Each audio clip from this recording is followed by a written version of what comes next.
bearing in historical swordsmanship. It would also be called like the cut over and within the sword in rower. So it's a form of bearing. If I could borrow Adam here.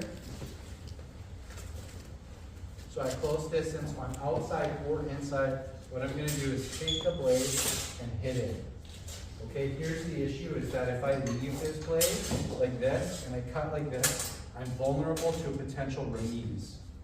So if I lodge it in his throat like this and cut through that way, that's really good. That's a really effective cut. But the problem is that it exposes me to the cut afterwards. So I'm like boom, pop, and then get double or afterblow.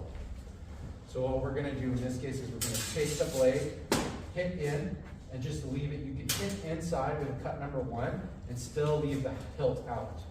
In absolutely worst case, I could do boom, and my hilt stays there, kind of covering me. Okay? So that's it. So it's going to be up close, 1, pop. You're going to do 5 of them, then move back a little bit, take, hit. And so the key is angling it over top, having domination of the blade. And then cutting inside of that. Okay? And then I'm going to do so when I do it on the advanced lunge. So I'm just going to get him to point his blade a little bit at me. Yeah. Boom. Okay? And then the final one, the coach steps back. So he's going to step back, boom, boom, back. Okay? So give me 5 of those on each day. Maybe I'll use Adam's example again. When we break it down into the 4 advantages, say I want to hit him with this, right? Because there's options, just like we did with the beat. Do you remember how we did like a beat disengage hit? And we landed that with the front foot, right? There's options for this too. So what kind of distance would be good where we can actually make this land? For advanced lunge might be easier. Yeah. Yeah. So maybe starting out at advanced lunge, right? And going stop, both. Right? So landing at the same time you would with a beat. That's a good one. The problem is, I think, is that if you do this from too far out, you lack control, they're just going to disengage and you can't really hit. So it's almost one of those things where you want to crowd them a little bit. And that's what the historical sources say. Like if you look at Thomas Page and Ambuscade, he says you're going to step in deep and make them uncomfortable. Right? And what they do in Ambuscade is he hits, or he disengages, right, with the arm, and then hit the arm, and I step back, okay? So that's another conclusion. We're going to try to land, this is called cut over within the sword. We're going to try to actually land this. So I'm not wearing a mask, don't do what I do. So I push in and pop, hit, okay? We'll do that with a short lunge too. So I'm even farther out, so, all right? And then I can do that with the second foot too. Boom, pop. Okay? Want to give that a go? So we're talking about the distance. To do it. Give it a try.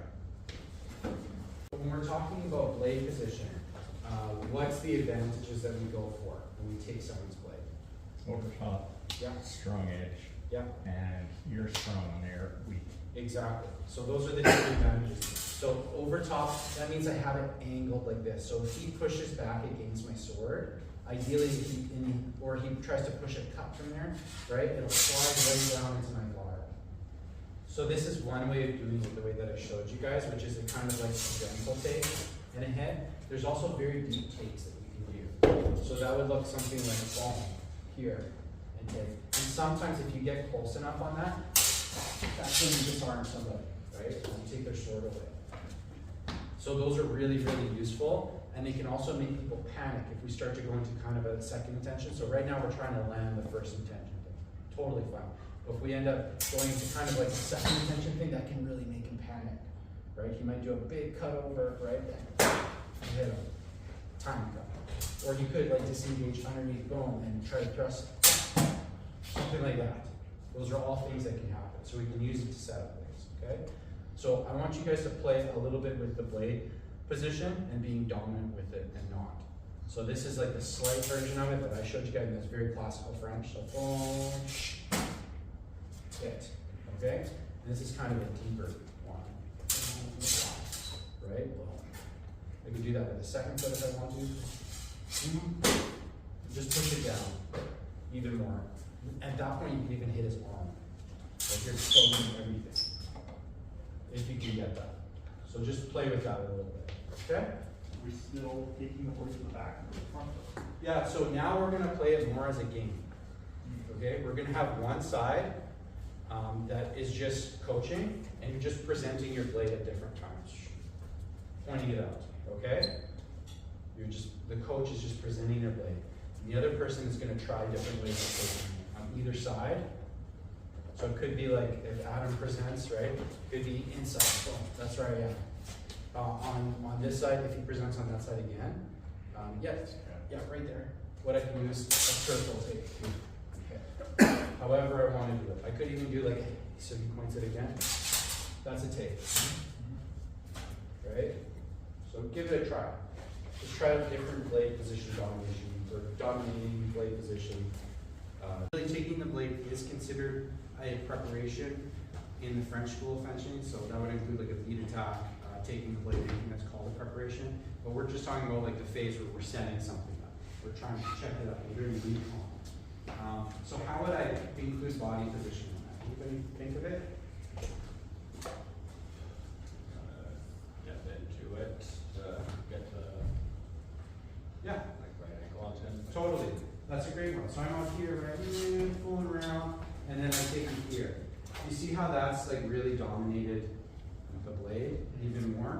So if we're on line like this, and I take, we're about here, and then if we're over here and the line runs through, and then I move off the line, that's taking quite a bit, right? And sorry, that was this way. Sit there, calm. Good. Same thing the other way, so we can move into it, right? So if I'm on a narrow one, maybe I just circle disengage and step off to the right. Do the traverse, and hit it again, that's dominating. So it's moving towards the blade to control it. Anything else?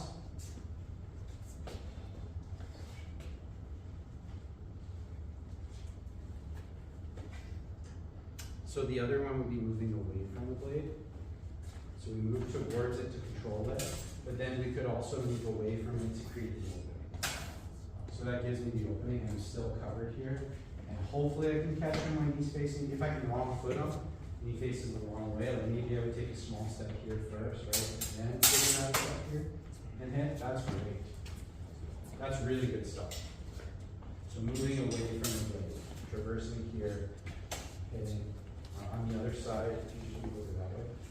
On the other side, that would go right again. I'm on a narrow, or you know what, let's start from a wide. Yeah. And then it goes down, hit here.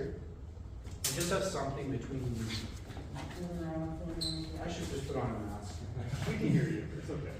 I'm totally gonna get poked in the eye. Yeah. That just gives me like a clean opening to his head, and it's hard for him to parry. Like it's hard for you to get the parry. Okay? So move towards or away from it. So fool around with that now. Okay? We're gonna have one person. So the person who's the coach, we're gonna kind of change it. So presenting, or you know what, we'll do the same thing, where the coach is just present. So I'll be the coach. You take my blade. Whenever you feel it. Good. Don't double though. There you go. Yeah, so traverse off if you don't want to double, or keep your sword in the way. Now move into my blade. Try that. Yes, exactly. Try moving into my blade. That's a way. Try moving in. But the problem is that when you turn that hand, look what happens. Yes, that's better. Try it again. So boom. Wow. Yes. See? You're not going to double that way if you still oppose. Okay, give it a try. So we did kind of like blade takes, inside, outside, and some of you are getting some of the lower ones. So maybe before we explore other options from there, so other things that can go wrong, let's just quickly take a look and make sure we cover the low ones. So if Adam presents his blade low, I should always wear a mask.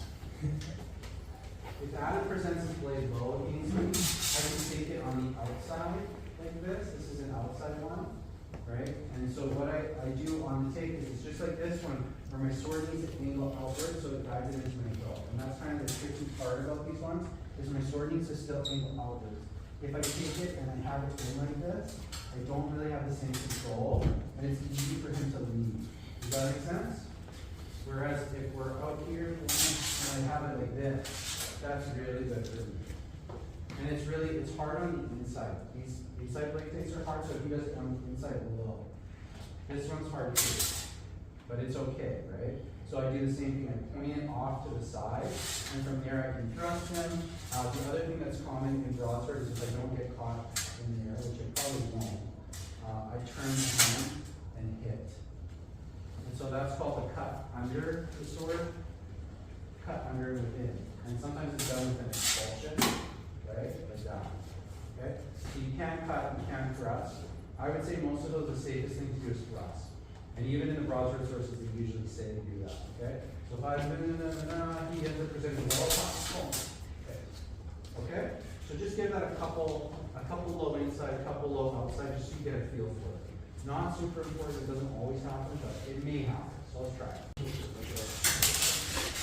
feel like you're on the wrong part of your blade, and usually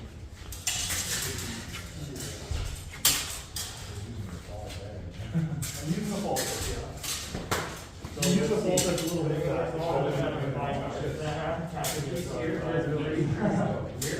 This one's just okay. Yeah, I wasn't sure if you could do these bolts. You can. You have to do it as a transport. So you hear it, boom. I don't even want to try that. Does that make sense? Okay. So like this is a whirl. Okay. Gotcha. Okay, so I'm skipping a step. So you just place the blade further. Yeah, I guess you your blade drop. Okay. So you're taking it as here. Okay. Taking it outside, or outside. Is this the only strong? There you go. So outside, outside, and then here, it's really annoying. It's the hardest one. Like that. See, what you're doing right now is you're cutting circular like this across, so it's not working. What you have to do is cut 3 up. Cut 3. Yeah, that's why it's hard. Yes, yes.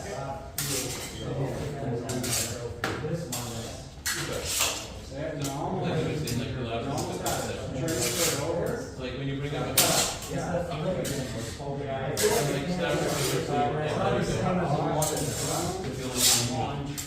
Yes, the issue is that I can't And then get the power to body over like Yeah, I'm doing a weakness. No, I love this bring it back so it doesn't fall properly on my head. Use your wrist too. Yeah, it's a flexibility thing. Is it? It's getting caught. I can't, whether it's the glove or just my. Yeah. They are very gloves. I've always had issues with that. Yeah.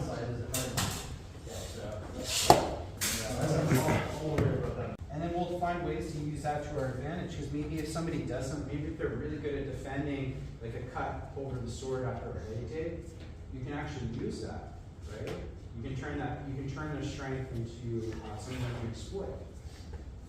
So what happens? Let's take a look. People back up.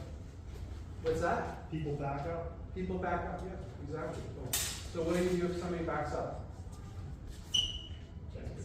Try again. Yeah, you can let it go. Okay. And then do something else for a while. And then see if you can get them to the point where you can do it again. That's a good one, right? The other thing is you can follow them, and this can be really scary. Is wrong, right? That's scary too.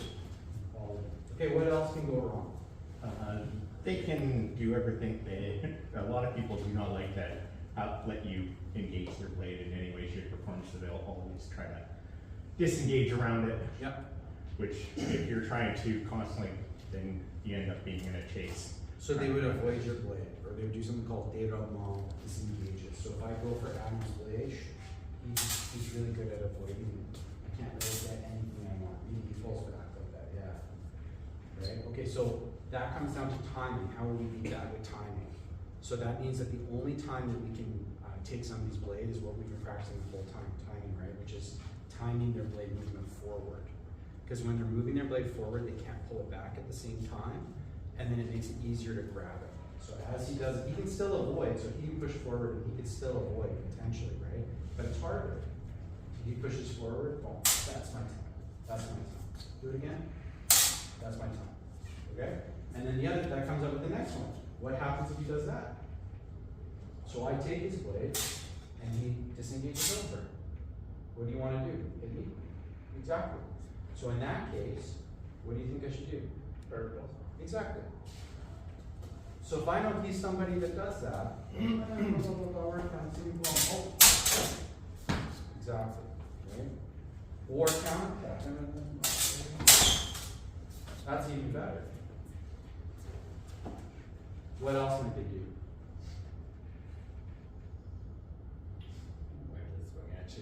Yeah, they might swing at me really hard, right? And that's the so if you look at older destreza, right? If you look at that kind of stuff, the counter that they have is exactly what any broadswordsman would want somebody to do, right? So a big elbow cut. So you might just swing it, big elbow cut. Okay, stop it. That's called the ambuscade for Thomas Page. So stop it. Boom. Boom. Okay, we got parry riposte, counter attack or time hit, a stop hit that we can do off of there. What else might you do?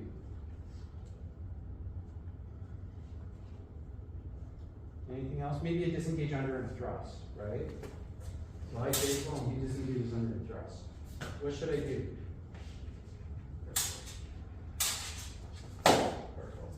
I can parry riposte, I can do a counter, like I can just follow him, right? Boom, up, up. Or I could do windshield wiper, boom, up, up. Both great options. Anything else that can happen from there? Grapples happen from there. Yes, yes, grapples happen from there all the time. That's a great one, that's a great one. So what do I do if I wanna, so he comes, boom, and he pushes forward. I grab his sword and I disarm him. And I pull him back and stab him. The best, that could be great for me. Right, as long as I'm ready for it. So boom, he comes forward, I take it on this side. I can grab it like this and pull it across my body, but be careful because it's going to be really further. Okay? And then what's a good counter for this? What happens if what do I want to do if he takes my blade? Disengage. Disengage, that's a great one. So let's say maybe I disengage an attack. So he's been tripping me, boom, I get hit. Let's see, maybe we could wait and see how his attack is. If he gets it, boom, he goes to the attack. Right? I can let him do his attack. So really this is a very good game to play. It's just like the possibilities from here. It's not just one thing that you're going for and it fails, and you have to give it up. Like I said, you can try to find people's weaknesses and or strengths. You find their strengths and take advantage of them. So the next game we're going to do is we're going to go for weighted outing. 3 points for anything that comes off, any hit that comes off of blade take. Okay, so it can be a direct, hit. Take the blade, disengage, parry riposte. Right? It can be any one of those. The main thing is that we're just experimenting with using this as the beginning. And I probably should have cut it off. You guys saw it. I know he gave it It's a technique. and I didn't do it. So anything where you start the action and then land a hit afterwards, however it goes. This is just a beginning, and we're just seeing what happens from it. Okay, let's give it a go.